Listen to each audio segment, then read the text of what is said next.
989 585 106 francs CFA.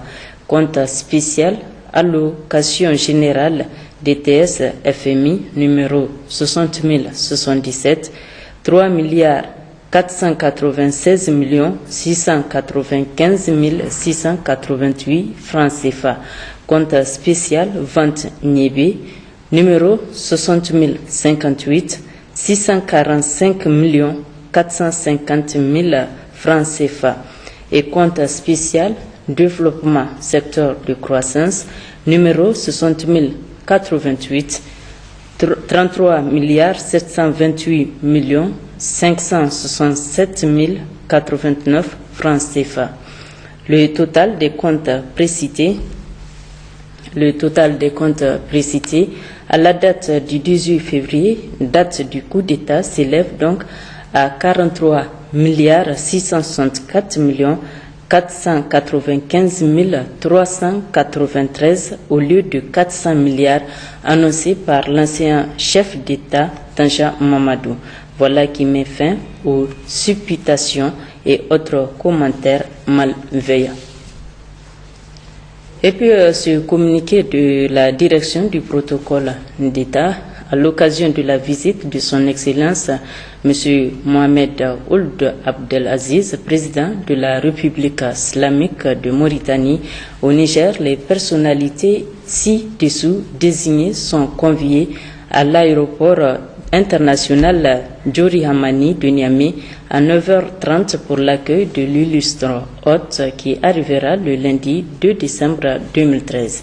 Il s'agit de Monsieur le Président de l'Assemblée nationale, Monsieur le Premier ministre, Mesdames, Messieurs les Présidents des institutions de la République et le Grand Chancelier des ordres nationaux, Monsieur le chef de file de l'opposition, les membres du gouvernement, le ministre directeur du cabinet du président de la République, le directeur du cabinet du président de l'Assemblée nationale, du Premier ministre et le directeur du cabinet adjoint du président de la République, les conseillers spéciaux avec rang de ministre du président de la République, le secrétaire général du gouvernement, le secrétaire général de la présidence et leur adjoint, le gouverneur de la région de Niamey et le président du conseil de ville de Niamey, le chef d'état-major des armées, l'inspecteur général des armées et de la gendarmerie nationale, les chefs des corps des forces de défense et de sécurité, le corps diplomatique, les consuls généraux et les représentants des organisations internationales, le représentant du bureau des chefs traditionnels, le président du conseil islamique, le président de l'association islamique archevêque de Niamey. Poursuite des travaux de la session budgétaire de l'Assemblée nationale, 2 projets de loi ont été examinés et adoptés ce matin par les députés. Ismaël Daouda, à côté Oglas. Il s'agissait pour les honorables députés, à travers cette plénière, d'apporter des amendements sur le projet de loi organique déterminant les traitements de base, les indemnités et les autres avantages accordés aux responsables de certaines institutions constitutionnelles et l'adoption du projet de loi modifiant et complétant l'ordonnance numéro 2010-96 du 28 décembre 2010 portant code électoral. Après des échanges fructueux et des éclaircissements apportés aux préoccupations des honorables députés par les ministres concernés, notamment le ministre de l'Intérieur et celui de la Communication, chargé des relations avec les institutions, les 2 projets de loi ont été soumis à l'appréciation des députés. C'est ainsi que le premier projet de loi a recueilli à l'unanimité des députés présents, 93 voix pour, 0 contre et 0 abstention, et le deuxième projet de loi portant code électoral a été adopté par 89 voix pour, 0 contre et 0 abstention. Une grande satisfaction pour les 2 ministres qui ont conjointement remercié au nom du gouvernement les députés pour la qualité et la sérénité qui a prévalu dans cet hémicycle. Je voudrais, honorables députés, vous remercier pour ce vote unanime qui marque votre approbation du consensus de la classe politique construit au sein du CNDP. Je pense que les différents différents points nouveaux marque incontestablement une avancée démocratique, avancée que nous faisons tous ensemble pour que chaque jour davantage, du point de vue démocratique, du point de vue en tout cas des élections, le Niger sorte renforcé, l'image du Niger sorte renforcée et puis la stabilité et la paix triomphent à chaque fois que nous avançons dans notre processus. Il peut y avoir des péripéties entre nous, des péripéties de conflit, mais cela fait partie de la vie. Mais pour l'essentiel, quand les questions principales sont posées, les questions de fond sont posées, nous nous retrouverons toujours ensemble. Et je voudrais féliciter et remercier au nom du gouvernement l'ensemble des députés. C'est la fin des vacances. Seul debout, devant la porte de votre classe, vous pensez aux grandes vacances. Brusquement, un ami vient, vous tapote l'épaule et vous ramène à la réalité. Après 9 mois de cours, vous allez vous séparer avec des amis à 3 mois ou à jamais. Racontez. C'était ça le sujet de rédaction, Excellence. Excellence, Monsieur le Président, honorable député, si je devais transposer cette réflexion à mon intervention d'aujourd'hui, je la raconterai en 3 mots. Le 4 octobre, c'était l'ouverture solennelle de la session. J'étais angoissé. Comment faire face aux défis, à la mission confiée à moi, dans un contexte où le paysage politique au Parlement a quelque peu changé? J'étais angoissé. Progressivement, je découvre une Assemblée nationale cordiale, des députés très amicaux, au point où je me suis tellement familiarisé. Et le troisième aspect, maintenant que nous allons nous séparer, je sens en moi un petit pincement au cœur, parce que la chaleur de l'Assemblée nationale va me manquer pendant un bout de temps. Monsieur le Président, honorable député, je voudrais profiter de cette occasion pour, au nom du gouvernement, vous remercier pour la qualité et la sérénité des débats qui ont prévalu jusqu'ici de notre auguste institution. Je voudrais, Monsieur le Président, faire une motion spéciale à vous-même pour la patience et le tact avec lequel vous avez dirigé les débats. 2 mois durant, j'ai été témoin oculaire du travail titanesque. Puis, le président de l'Assemblée nationale, son Excellence Hama Amadou, a levé la séance. Elle reprendra demain lundi 2 octobre 2013 à partir de 12 h pour la cérémonie de clôture de cette deuxième session ordinaire de l'Assemblée nationale, dite budgétaire au titre de l'année 2013. Suite de cette édition, avec ce communiqué du comité interparlementaire de l'IMOA, du 2 au 6 décembre, Niamey abritera un important séminaire inter-sous-comité du comité interparlementaire de l'IMOA, consacré à l'impact de la fiscalité sur la décentralisation. Au cours de ce séminaire, les parlementaires se consacreront, entre autres, à l'examen de la problématique du financement des collectivités territoriales, au rôle que peut jouer le développement local dans la promotion de l'intégration et aux actions de soutien de l'Union en faveur des collectivités territoriales. Le CIP remplit ses missions à travers un examen minutieux des préoccupations communes à tous les États membres, l'animation du débat démocratique au sein de l'espace communautaire et l'audition solennelle dans le cadre d'une communication statutaire devant les députés du président de la commission de l'IMOA, du gouverneur de la BCEAO ainsi que du président de la BOAD relative respectivement au rapport annuel de la commission sur le fonctionnement et l'évolution de l'Union et la politique monétaire de l'Union ainsi qu'au financement du développement des États membres. Le comité collabore avec les 8 parlements nationaux et procède au titre de l'IMOA à l'observation des élections dans les pays membres. Le CIP dispose en son sein d'un conseil parlementaire pour la paix chargé de contribuer à la prévention et à la résolution des crises dans les pays membres. Le Premier ministre chef du gouvernement, Brigitte Raffini, était ce matin sur le site du SAFAM, accompagné de plusieurs membres du gouvernement, le sultan de Zinder ainsi que les membres du comité d'organisation. Brigitte Raffini est allé apprécier la richesse culturelle et les potentialités de l'artisanat féminin. Khadija Hassan, Sidiko Abdou. C'est le site de la 8e édition du SAFEM qui a eu l'honneur de recevoir la visite du chef du gouvernement très tôt ce matin, où il a été accueilli par le comité d'organisation, les membres du gouvernement, le sultanat de la région phare Zinder. Aussitôt après l'accueil, le Premier ministre et les membres du gouvernement ont visité les différents stands de tous les pays présents à cette édition. Une façon d'accompagner le SAFEM dans tous ses axes promoteurs pour le rayonnement des femmes en général et de la femme artisane en particulier. Ce lieu de rencontre, de découverte de la richesse et de diversité des articles, dont entre autres la maroquinerie, la poterie, la teinture, la bijouterie. Le SAFEM sait aussi connaître sa sérologie à travers des dépistages sur le site. Une satisfaction générale se dégage à tous les niveaux. Nous venons de visiter les stands et vraiment je suis très satisfaite en tant que ministre en charge de l'artisanat parce que tous nos besoins ont été pris en compte. Nous avons eu affaire avec la région phare, la région de Zinder, les produits de l'artisanat utilitaire que nous conseillons vraiment aux femmes d'en profiter au maximum.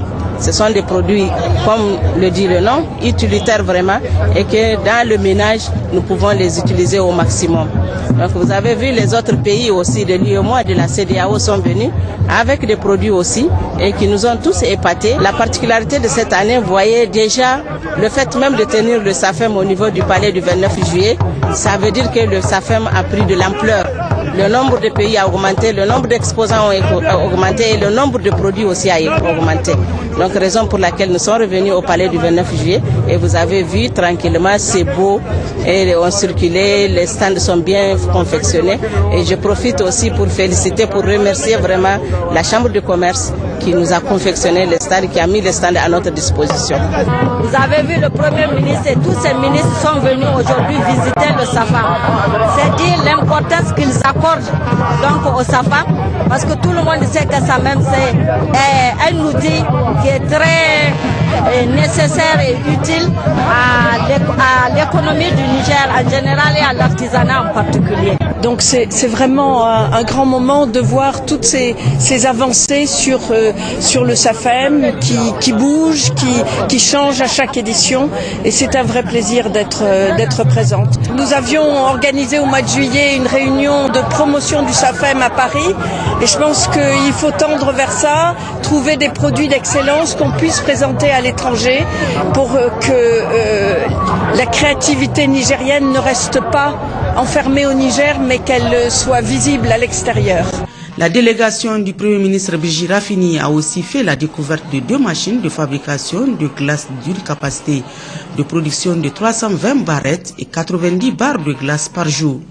Notons enfin que le chef du gouvernement et la délégation qui l'accompagne ont été impressionnés au cours de cette visite. Je vous donne en seconde lecture cette information diffusée aujourd'hui même par la radio Anfani qui contredit les affirmations de l'ancien président de la République, Tanja Mamadou, qui affirme avoir laissé dans les comptes de la BCEAO et du Trésor public une somme de 400 milliards de francs CFA.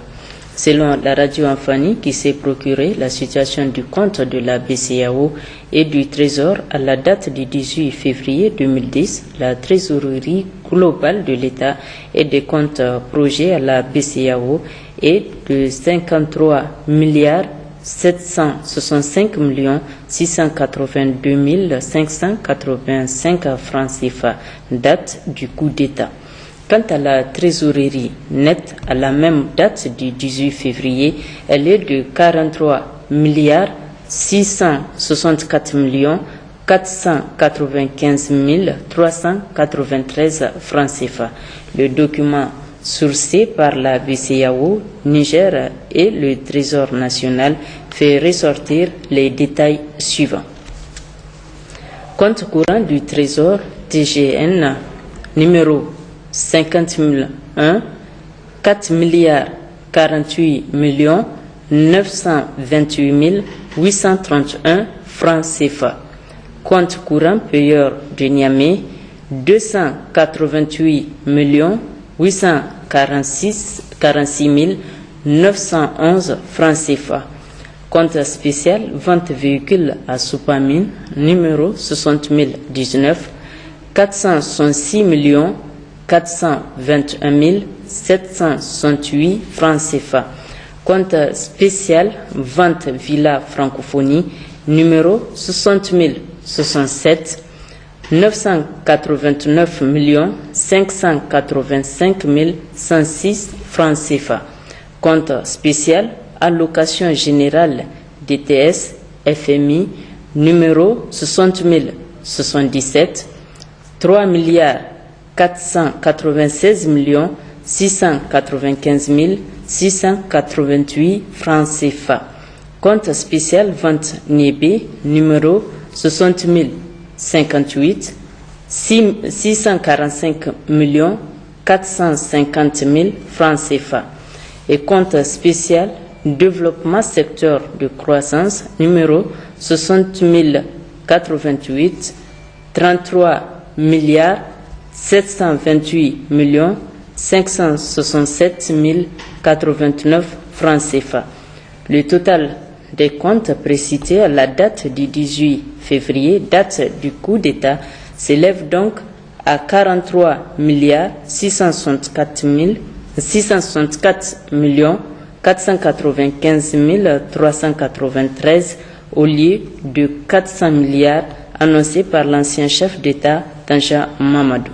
Et voilà qui met fin aux supputations et autres commentaires malveillants.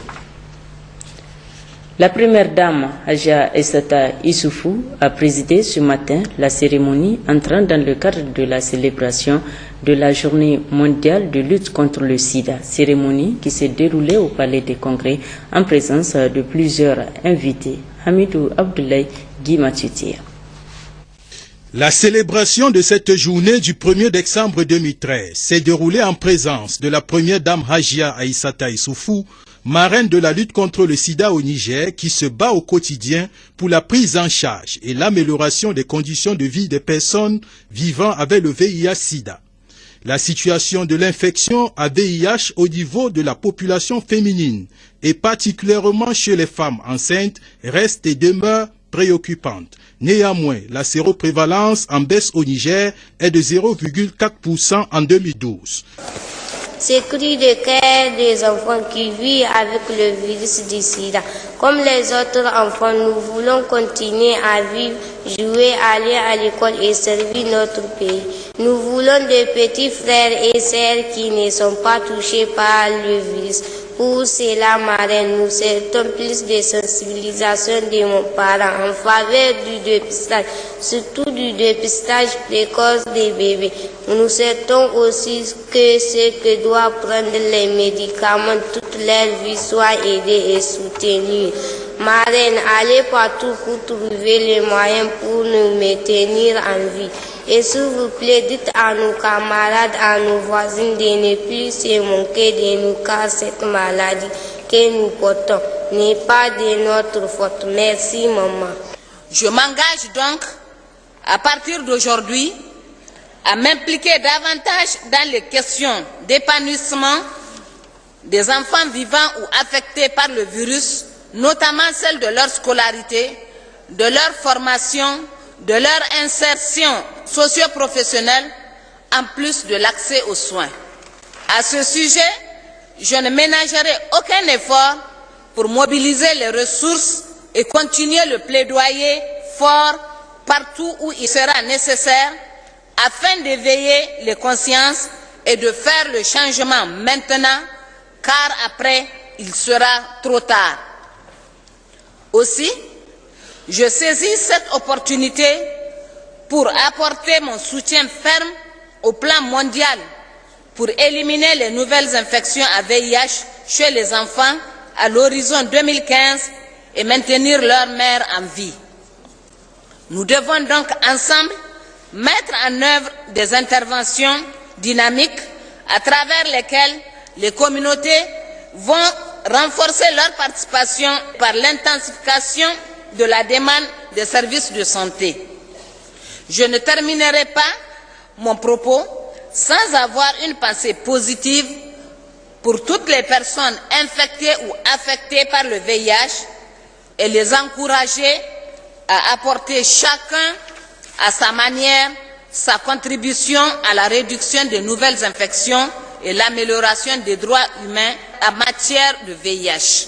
Enfin, je remercie une fois de plus tous les partenaires techniques et financiers et l'ensemble des acteurs de la lutte contre le VIH pour tous les efforts et les sacrifices consentis et leur demande de persévérer encore et toujours dans leur action pour nous approcher davantage de la victoire contre le VIH.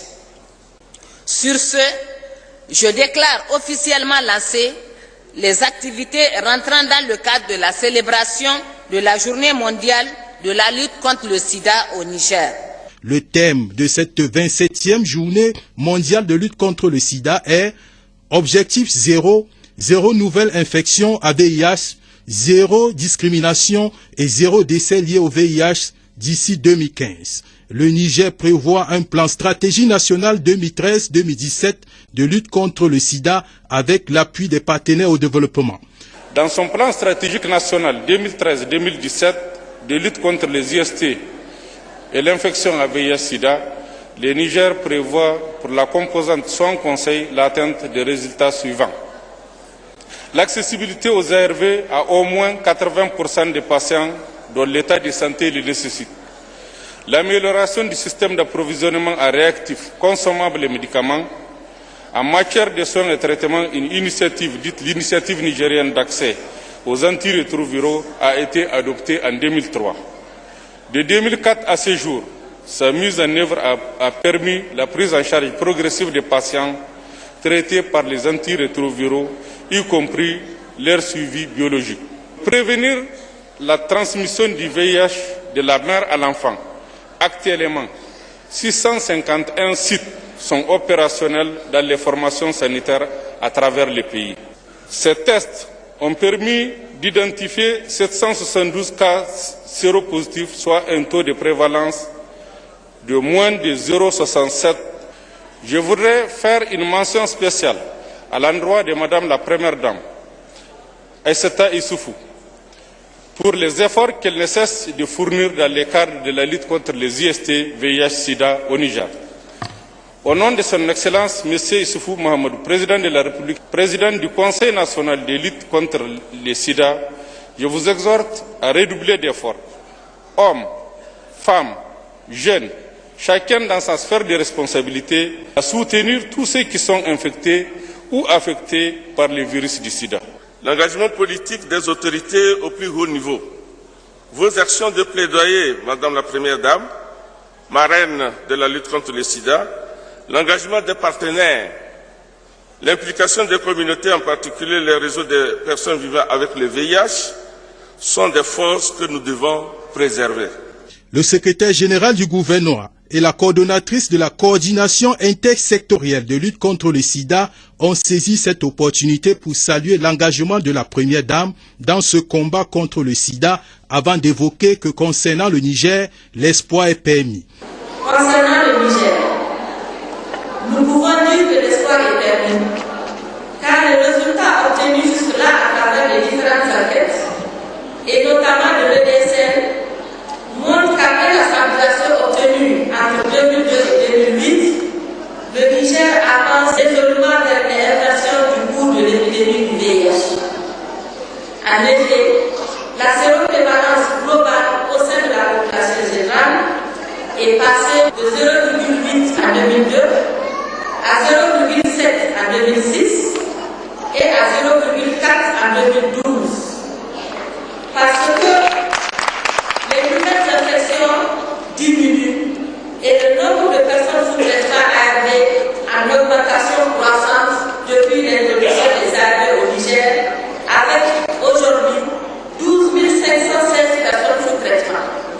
Malgré ces résultats positifs, des défis persistent. Il s'agit notamment de la faiblesse dans le dépistage, de la faible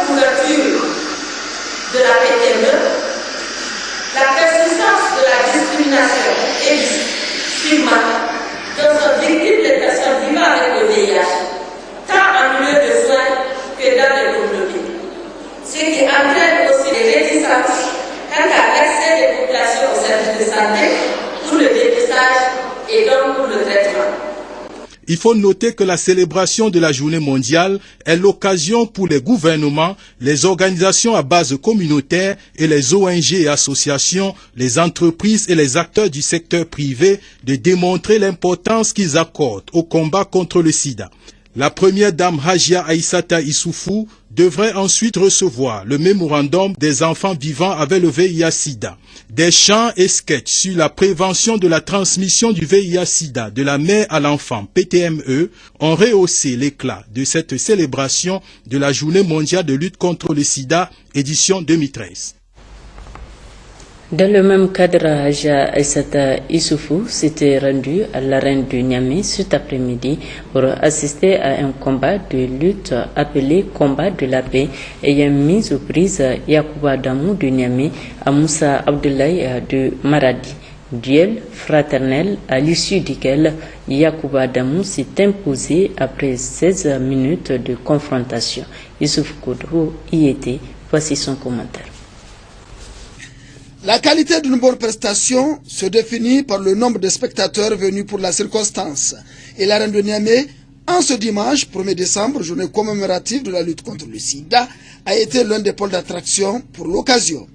Et l'impact se passe de tout commentaire, confirmant ainsi que la lutte au Niger dépasse largement une simple discipline sportive.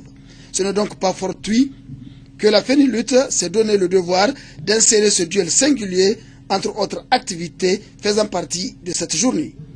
Une journée très chère à la première dame Hajia Aïssata Issoufou, comme on le sait, mène de façon intensive une lutte sans relâche contre le sida. Et sa présence en ce lieu prouve de manière éloquente le prix qu'elle accorde pour cette noble cause. À la clé, ce bel exemple constituant le test de dépistage. Par la suite, le ministre de la Santé et son homologue de sport en feront autant. Deuxième aspect, l'entrée triomphale du marcheur de la paix, Batoure Adamou Sédou, ayant parcouru 650 km à partir de Maradi pour aller Niamey en 2 semaines, 1 jour, avec une moyenne de 50 km par jour. Batoure, porteur d'un message, un seul, celui de la paix. Peu après, le président de la FENILUT, M. Abdoulaye Hassan, devait prendre la parole pour exprimer toute sa gratitude à la marraine de la lutte contre le sida, Mme Aïssata Issoufou, et à toute l'assistance, mettant en relief l'importance de cette journée à laquelle la lutte a apporté sa contribution. Ce dimanche, a-t-il dit, est un jour solennel car devant nous réconcilier par rapport au désagrément advenu lors de la dernière édition. Et M. Abdoulaye de demander excuse à tous les Nigériens, leur demandant d'oublier définitivement cet acte qui nous rappelle un mauvais souvenir.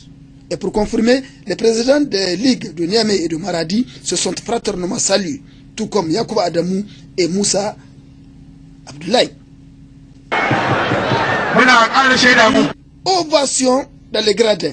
Le duel tant entendu, Adamou, Yacouba ceinture rouge, Moussa Abdoulaye en bleu.